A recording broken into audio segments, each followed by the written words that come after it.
திண்டுக்கல் மாவட்டம் நிலக்கோட்டை ஒன்றியத்தில் திண்டுக்கல் எம்பி சச்சியானந்தம் அவர்கள் வாக்களித்த மக்களிடம் சென்று நன்றி தெரிவிக்கும் நிகழ்ச்சியில் கலந்து கொண்டு வருகிறார். ஒவ்வொரு இடங்களிலும் உற்சாகமான வரவேற்பு அளித்து வாக்களித்த மக்கள் எம்பி அவர்களை வரவேற்றனர். அனைத்து மக்களின் கோரிக்கையை நிறைவேற்றும் வகையில் செயல்படுவேன் என எம்பி மக்களிடம் எடுத்துரைத்தார். பல்வேறு குறைகளை கூறினார்கள். அதை நிறைவேற்றுவதற்கும் உரிய நடவடிக்கையில் முயற்சி செய்வேன் என வாக்குறுதி அளித்தார். யார் வேணாலும் போய் நேராக பார்த்துக்கலாம். அந்த அளவுக்கு எளிமையாக ஒரு ஆஃபீஸ் போட்டுருக்காரு, செஞ்சுக்கலாம். எம்பி நம்ம வந்திருக்காரு, உங்களுக்கு நமக்கு நன்றி சொல்வதற்காக வந்திருக்காரு. நன்றி சொல்வார். அடுத்தபடியாக நமது பாராளுமன்ற நன்றி வழங்குவார்.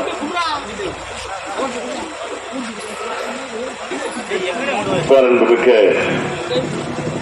மாலையொண்டம்பட்டி ஊராட்சி சார்ந்த பெரியவர்களே, முருகத்துரன்பட்டி சார்ந்த முருகன் அவர்களே, மாலையொண்டம்பட்டி கிளை செயலாளர் வெள்ளிமலை அவர்களே, இந்திரா நகர் கிளை செயலாளர் தேவநாதன் அவர்களே,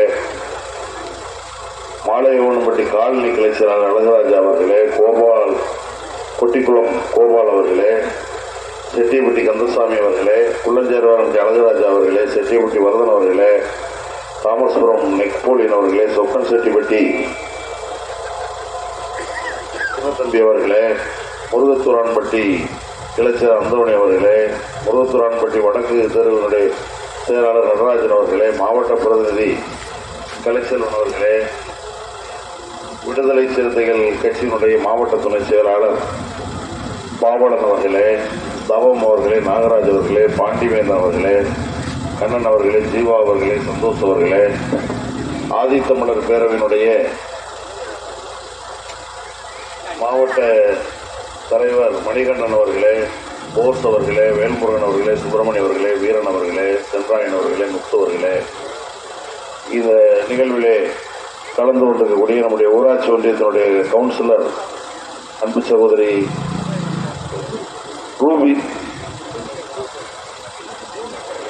ரூபி சைலா அவர்களே, இந்த பயணத்தில் எங்களோடு தலைமையேற்று வந்து கொண்டிருக்கக்கூடிய திராவிட முன்னேற்ற கழகத்தினுடைய வடக்கு ஒன்றிய செயலாளர் வழக்கறிஞர் சௌந்தரபாண்டியன் அவர்களே, மார்க்சிஸ்ட் கம்யூனிஸ்ட் கட்சியினுடைய மாவட்ட செயலாளர் பிரபாகரன் அவர்களே, மாவட்ட செயற்குழு உறுப்பினர் பாலாஜி அவர்களே, ஒன்றிய செயலாளர் செந்தில்குமார் அவர்களே, இந்த ஒன்றியத்தினுடைய தலைவர்கள் சவுந்தரராஜன் அவர்களே, காசிமாயன் அவர்களே, ரவிச்சந்திரன் அவர்களே, குருசாமி அவர்களே, கார்த்திக் அவர்களே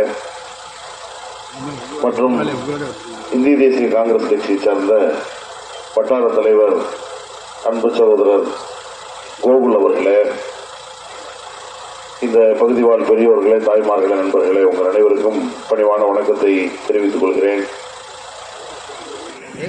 இந்தியா கூட்டணி இந்தியாவில் வெற்றி பெறவில்லை என்று சொன்னாலும் பெரும்பான்மையாக இருந்த பாஜக இருக்கிறார்கள். ஏற்கனவே அவர்கள் இந்த 100 நாள் வேலைவாய்ப்பு திட்டத்தை மெல்ல மெல்ல இந்த திட்டத்தை எல்லாம் கைவிடலாம் என்பது பாஜகவினுடைய திட்டமாக இருக்கிறது. ஏற்கனவே இந்த திட்டம் சட்டமாக மாற்றப்பட்டதனால் 2/3 நாடாளுமன்றத்தில் பெரும்பான்மை இருந்தால்தான் இந்த திட்டத்தை பாஜக நீக்க முடியும். போதிய நிதியை ஒதுக்கீடு பண்ணல. மோடி அரசாங்கம் போதிய நிதியை ஒதுக்கீடு பண்ணாதான் காரணம். இன்னைக்கு நம்முடைய ஊரக வளர்ச்சித்துறை அமைச்சர் அண்ணன் ஐபி அவர்கள் ஒதுக்கீடு செய்ய வேண்டியது மத்திய அரசாங்கம், மோடி அரசாங்கம் அதை செய்ய மறுக்கிறார்கள். ஆகவேதான் வேலை வாய்ப்பு எல்லாத்துக்கும் சமமாக கொடுக்க முடியல.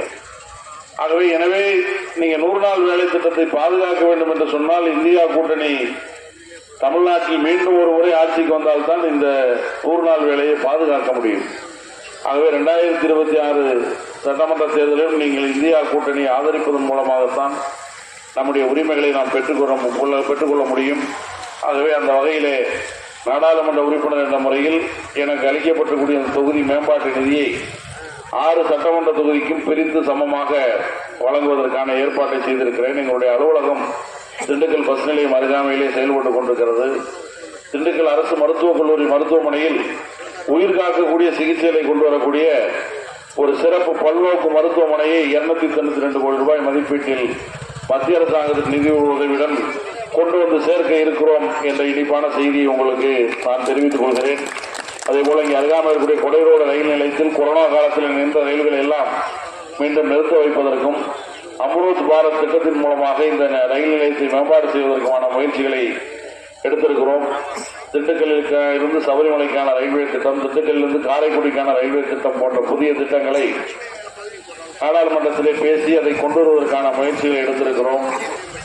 திண்டுக்கல்லை மையப்படுத்தி கொடைக்கானல், பழனி போன்ற பகுதிகளுக்கு பஞ்சாலைகள் இருக்கக்கூடிய இந்த பகுதியிலே ஒரு விமான நிலையம் வேண்டும் என்ற கோரிக்கையும் இன்றைக்கு அமைச்சர் முன்னால் வைத்திருக்கிறோம். ஆகவே இந்த பணிகளை எல்லாம் தொடர்ந்து மக்களுக்காக ஆற்றக்கூடிய ஒரு நாடாளுமன்ற உறுப்பினராக உங்கள் மத்தியிலே செயல்படுவேன் என்பதை மட்டும் இந்த நேரத்தில் தெரிவித்து, நீங்கள் அளித்த வாக்கு இந்தியாவிலேயே நம்முடைய தமிழ்நாட்டில் கூடுதலான வாக்கு சதவீதத்தில் வெற்றி பெற்ற ஒரு தொகுதி என்ற ஒரு சாதனையை இந்த தொகுதி படைத்திருக்கிறது. அதற்கு காரணமான உங்கள் அனைவருக்கும் எனது நெஞ்சார்ந்த நன்றியை சொல்லி விடைபெறுகிறோம். நன்றி, வணக்கம்.